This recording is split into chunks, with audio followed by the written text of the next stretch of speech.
We live in a world of uncertainty. Currently, a hurricane is ravaging the South, the Pineapple Express is up and running yet again, and most surprising of all, Kanye finally dropped Donda. But one thing you can count on is thiccmaninc continuously delivering you mediocre takes once or twice a month. And here this week, we are going to talk about the greatness of Jameis Winston, the Gardner Minshew Philadelphia Eagles situation, and several other topics. But starting things off in New Orleans, Jameis Winston has been named the starting quarterback for the Saints, and this is a great moment for football. This injects some competitive spirit into the NFC South, because besides the Buccaneers, that division was looking real weak, and now with Jameis at the reins, watch out, because they could be a threat. They could stop the Bucs from going undefeated. But Jameis Winston in his previous season as a starting quarterback, over 5,000 yards, 33 passing touchdowns, 30 interceptions, but still, he had a good season in a lot of ways. He struggled with turnovers, but the combination of getting LASIK eye surgery, having honestly a better offensive line in New Orleans, maybe better weapons by the time Michael Thomas gets back, and a coach who has faith in him will give him a much better opportunity to succeed. Jameis Winston will look like an elite quarterback. He may put up similar numbers to what he did with 5,000 passing touchdowns, over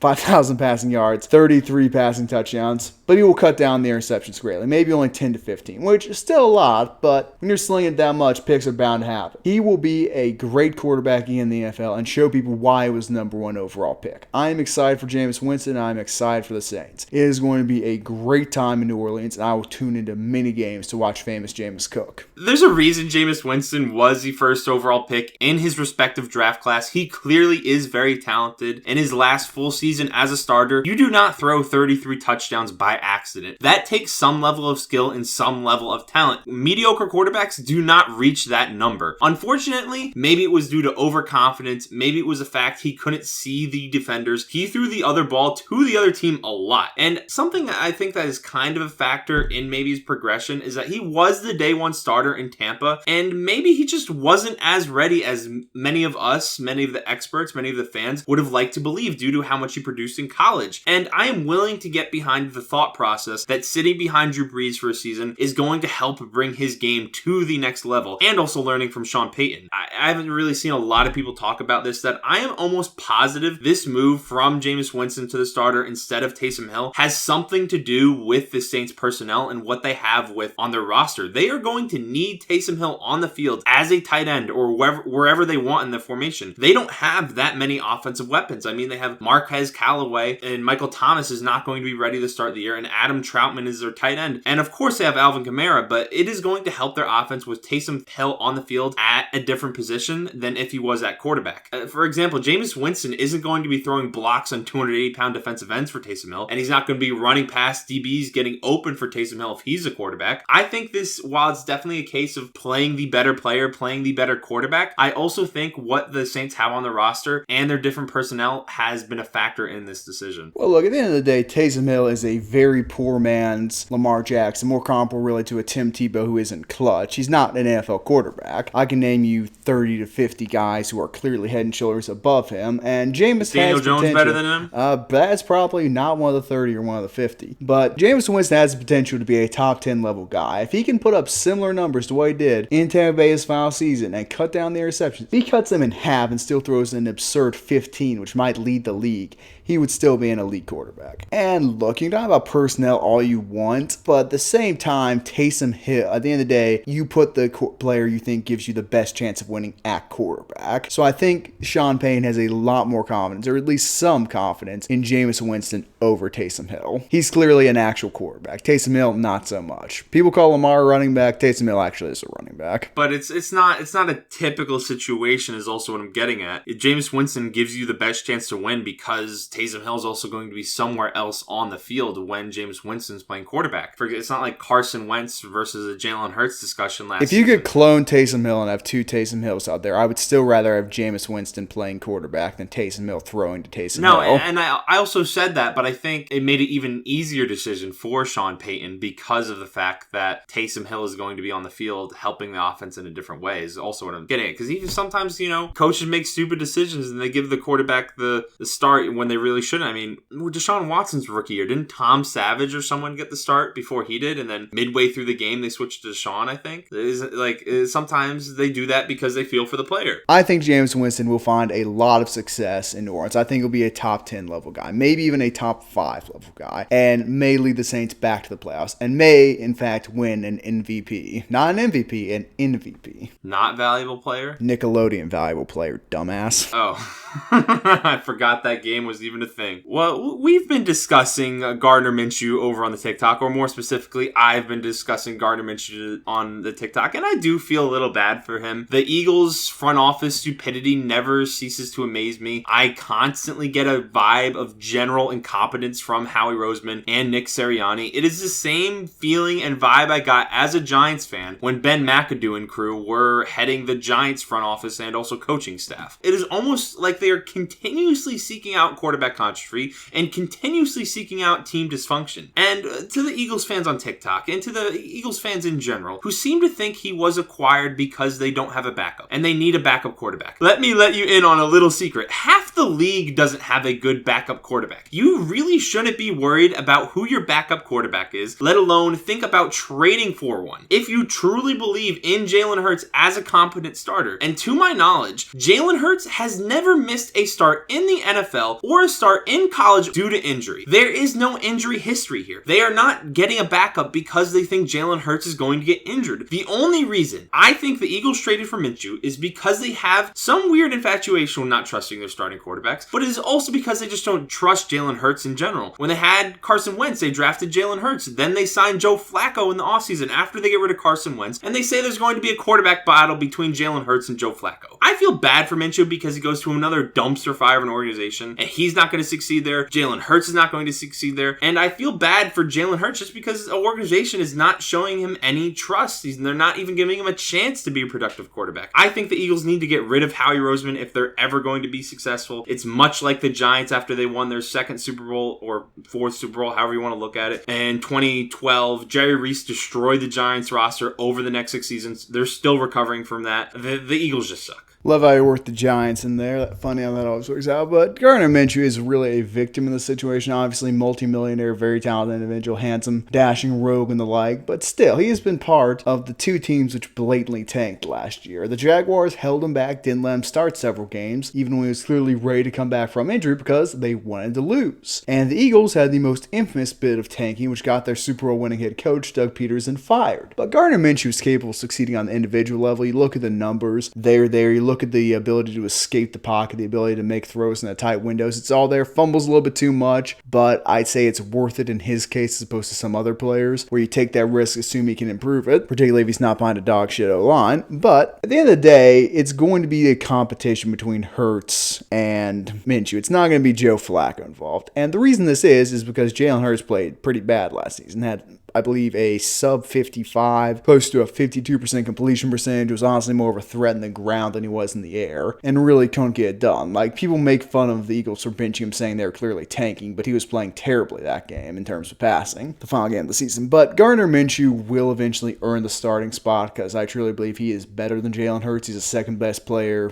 taken at his position in that draft behind Kyler Murray. Probably won't be able to lead the Eagles to many wins because they're routinely hurt as an organization. I don't know if it's the training, the medical personnel, the practicing, or what, but they always seem to have 10 injuries every year to key personnel. I wish him the best. He's going to make some money, but he's going to be on a terrible team which is going to win 4 games. I think the only time he'll ever get the start, I assume they're going to lose this many games, is when the Eagles are starting 0-6 or they're starting 2-5 or some terrible record which they'll inevitably start with, and then they're going to get cold feet again and look to their backup quarterback, and that's when we're going to see Minshew come in. Like you said and like I've said, I don't think he's going to succeed because I don't believe in the Eagles organization at all to win any game. And I feel another player I feel bad for is Devonta Smith because he goes from the best run organization in college football, or arguably one of the best run next to probably Clemson and Ohio State, probably the best run. And now he's in one of the worst professional run organizations in the NFL currently because of the stooge that is Howie Roseman. I just feel bad for any player on that roster. Well, you say 2-5, that might be enough. They probably won't be last in the division. They might even be first in the division with a record of 2-5. Welcome to the NFC East. But Gardner Minshew will succeed yet again individually. Might be able to drag some team success along with it this time because Eagles are a better roster than the Jaguars were. I am optimistic because go Gardner go, Minshew Mania coming to Philadelphia. But we'll just have to wait and see. The NFL Top 100 has just wrapped up. This is a list where the NFL players rate who they think is the best in the league. And look, there was a lot of discourse, some poor picks in the players and fans' opinions. People were upset, and I'm a little bit upset. There are some things I disagree disagree with it. Josh Allen at 10 seems a little bit low, and the general lack of love for offensive linemen, I'm never a huge fan of. But people have to understand, the players are the ones voting on this, not the advanced analysts, those in the media, those who really are super familiar. Like, the players are playing every Sunday. They don't watch every single game like you people. They don't vote for people in their division because they really don't like those people. They don't want those people being respected. There is so much that goes into this in terms of watching and the politics of it, that if you are losing your mind, if you are upset about this, if you are genuinely hurt as a fan that your favorite player did not get the rating you thought he deserved, you are a kind of a loser.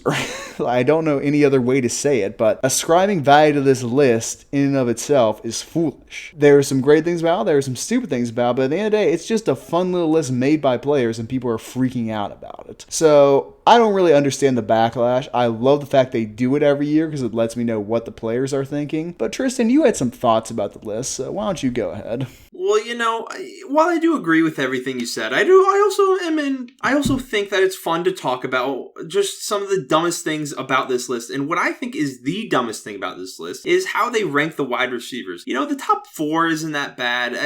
A lot of fans would agree with this. A lot of players agree with this. Devontae Adams, DeAndre Hopkins, Stephon Diggs, a lot of players Tyreek would Hill. agree with it because they voted on it. Well, obviously, but a lot of people in general, fans, pundits, whatever you want to say, they're generally going to agree with that top 4 in some order. Then at number 5, we have DK Metcalf, and he is not the 5th best wide receiver in the NFL. I don't know how players even came to this conclusion. There's an argument to be made. He's the 2nd best wide receiver on his own team. Justin Jefferson is also ranked as a top 10 wide receiver on this list. And I think this also shows with Justin Jefferson being ranked so highly and DK Metcalf being ranked so highly is that maybe some of the media and players being so hyped up in the media has some type of influence on this list, because DK Metcalf and Justin Jefferson were massive names and massive storylines last year. And when it comes to Justin Jefferson being ranked that high, I just don't understand it, because he had Adam Thielen on his team, a very good receiver. He had Dalvin Cook in his backfield, a top 1 to 3 running back, depending on how you rank the plethora of good running backs. And another thing that I think was kind of embarrassing when it comes to wide receiver rankings is the fact Michael Thomas is still on the list, because this list is made from year to year. Dude didn't even play last year. When he was on the field, he was not extremely productive, wasn't really productive at all. And heading into this season, he's going to miss the beginning of the season. So I don't understand quite why he made the list. It doesn't make that much sense to me. And when it comes to the whole thing about the list not mattering, it is something I agree with. I don't get why people get so upset about it. When players vote on the top 100, like Isaiah said, they're simply not going to be objective. They're going to vote for players who play on their own team. They're going to vote for players who they work out with. They're going to vote for players who they respect and may have a good relationship with. From my experience,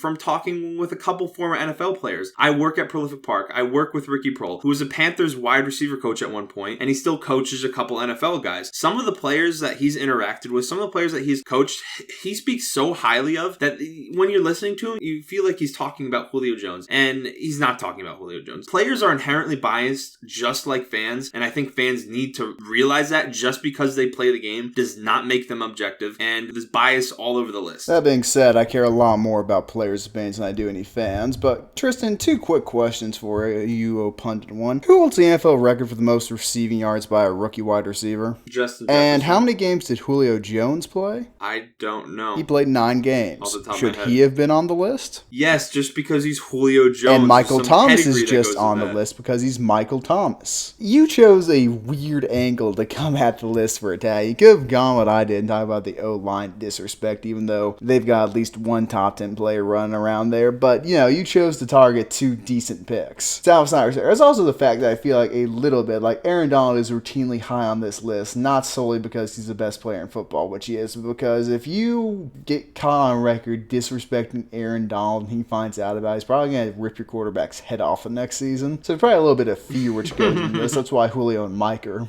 listed. Teams do not want to give those guys bulletin board material. But moving into our final topic, Tristan, how would you tell us the misfortune that has befallen the Ravens organization? J.K. Dobbins. J.K. Dobbins getting injured, I think, is obviously a massive blow for the Ravens, and I think it is going to hurt their ability to really make a Super Bowl push and deep playoff push, because it once again takes some depth away from them. I have faith in Gus Edwards to be productive. I think he can be a number 1 back. It's not going to be as as good as Dobbins getting all the carries with Gus as the second option, but this is still going to be productive, and the rushing attack is still going to be incredibly dynamic because of what Lamar brings to the field. This just hurts their depth once again. I mean, a similar type of thing happened last season, except at the tight end position. They did this themselves. They did trade away Hayden Hurst, taking away some tight end depth, and then Nick Boyle's knee was bent in the opposite direction, leaving Mark Andrews as the only viable tight end on the roster, and they were not able to give other teams personnel nightmares. They weren't able to trot 3 tight ends on the field. They weren't even able to trot 2 tight ends out on the field when Nick Boyle went down. So I think this is going to hurt their depth. It's going to hurt their ability to run the ball play after play after play after play after play. Will they still probably have one of the best running games in the NFL? Yes, because of Lamar Jackson. But I think this definitely hurts their ability to make a deep Super Bowl run. You gotta ask yourself at a certain point, why do the Ravens keep trotting out their best players in preseason? Because, little known fact, the Baltimore Ravens are 20-0, I believe, in their last 20 preseason games. Which, hey, that's an impressive accomplishment. It means absolutely nothing, but there's something to be said for that. But why are guys like Lamar Jackson, J.K. Dobbins, multiple offensive line, multiple stars in our defense, why are they even playing? This team has struggled with health in the past, and really their best players rely so heavily on their athleticism that why would you risk them getting hurt in preseason? Football is a violent sport, and yet you try out your best players, your stars, guys you are counting on to take you to the Super Bowl, to the promised land, to elevate you to success. This team hasn't seen since the likes of Joe Flacco and Ray Lewis, and you are putting them in the line of fire. It is a mysterious decision. Will Harbaugh get fired for it? Absolutely not. You don't lose your job for decisions like this, but really, you gotta question, what are they thinking as an organization, trotting out their elite players? It's very unfortunate what happened to Dobbins, but it's not really entirely unexpected if you look at how the Ravens do things. Hey man, I mean, if you can't win the Super Bowl, you should at least win the preseason games, I guess. The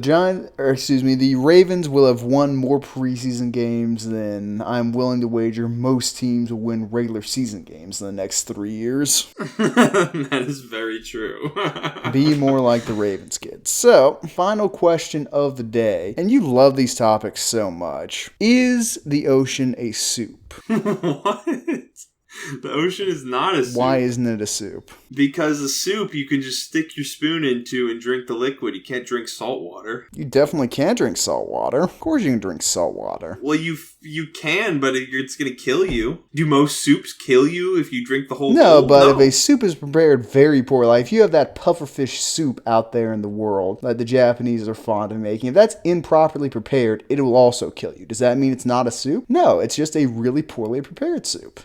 But the ocean, I'd say this is possibly the dumbest thing I've ever heard you say, and I've heard you make the argument that a hot dog is a sandwich. Well, a hot dog is in fact a sandwich. We don't need to get into that again, but why is it wrong, Tristan? What disqualifies the ocean? Because there's nothing edible in the ocean. There's nothing that you would put on your plate. There's tons of fish in the ocean. There's seaweed. There's a whole bunch of edible stuff. The ratio is just not too good. It's a bit watery of a soup, but it's still a soup. So Isaiah, if you went in there and just, somehow you got yourself a big fork, you got yourself a big spoon, and you went and scooped out a shark, you're telling me you're just going to take a bite into that shark and drink some salt water along with it? Well, I wouldn't eat a lot of soups out there in the world. Still doesn't mean they're not soups. Isaiah, this is going to make us lose subscribers, lose viewers. Well, Tristan, we need at least a good question at the end of the podcast. This is a good question because you really have no way of disproving it. You're making these arguments like, oh, it's got sharks in it. Oh, you wouldn't want to drink it. That doesn't stop it from being a soup. You ever heard of shark fin soup? What makes it a soup then? What makes it a soup, Isaiah? It is a liquid that is heated that contains nutrients within it. It is a mixture of... There's no nutrients in it! There's plenty of nutrients in there. And it's not heated! Fish are nutritious, and you're telling me the sun doesn't heat it? You're telling me those vents down the ocean floor don't heat it? The ocean is a soup, Tristan. It's being heated from multiple angles.